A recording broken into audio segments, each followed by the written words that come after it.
فاتحہ۔ اللہم صلی علی محمد و آل محمد، اللہم صلی علی محمد و آل محمد، اللہم صلی علی محمد و آل محمد۔ بسم اللہ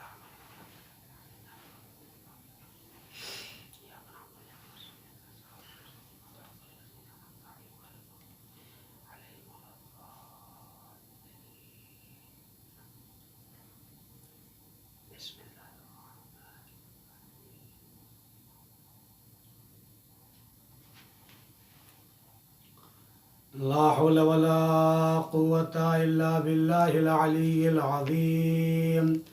أعوذ بالله من الشيطان اللعين الرجيم. بسم الله الرحمن الرحيم. الحمد لله الذي لا يبلغ مدحته القائلون ولا يعصي نعماه العادون ولا يؤدي حقه المجتهدون الذي لا يدركه بعد الهمم ولا يناله غوث الفتن الذي ليس لصفته حد محدود ولا نعت موجود ولا وقت معدود ولا أجل ممدود فذر الخلائق بقدرته ونشر الرياح برحمته ووتدا بالصخور ميدان أرضه ثم الصلاة والسلام والتحية والإكرام على النبي المكي المدني القرشي الهاشمي الأبتهي مولانا ومولى الثقلين جد الحسن والحسين أبي القاسم محمد. اللهم صل على محمد وآل محمد وعلى آل بيته الطيبين الطاهرين المعصومين المظلومين المنتخبين المنتجبين الغر الميامين ولعنة الله على أعدائهم وغاصبي حقوقهم أجمعين. أما بعد، قال الله تبارك وتعالى في القرآن المجيد والفرقان الحميد وهو أصدق الصادقين وقوله الحق. بسم الله الرحمن الرحيم. من عمل صالحا من ذكر أو أنثى وهو مؤمن فلنحيينه حياة طيبة ولنجزينهم بأحسن ما كانوا يعملون. اللهم صل على محمد وآل محمد. آپ حضرات سے التماس ہے مرتبہ سورہ الحمد اور 3 بار سورہ اخلاص کی تلاوت فرما کر محمد ظفر بن یاسین، حسینہ بنت محمد، ابراہیم بن قاسم علی، علی محمد بن قربان علی، زبیدہ بنت قربان علی، ویرانی فیملی کے تمام مرحومین، مرچنٹ فیملی کے تمام مرحومین، پنجوانی فیملی کے تمام مرحومین اور مکھانی فیملی کے اور مکی فیملی کے تمام ممبران کے ساتھ ساتھ اپنے اپنے آباء و اجداد کی ارواح کو پڑھ کر بخش دیں.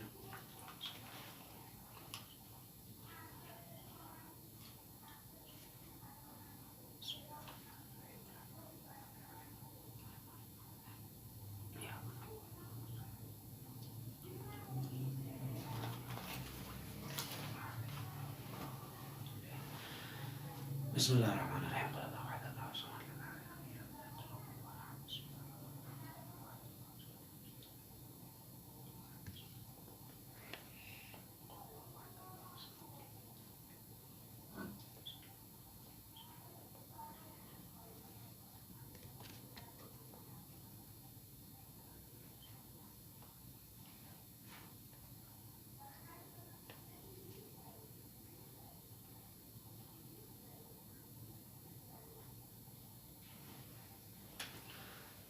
امام زمانہ علیہ السلام کے ظہور اور ان کی سلامتی کے لیے بآواز بلند صلوات پڑھ دیں.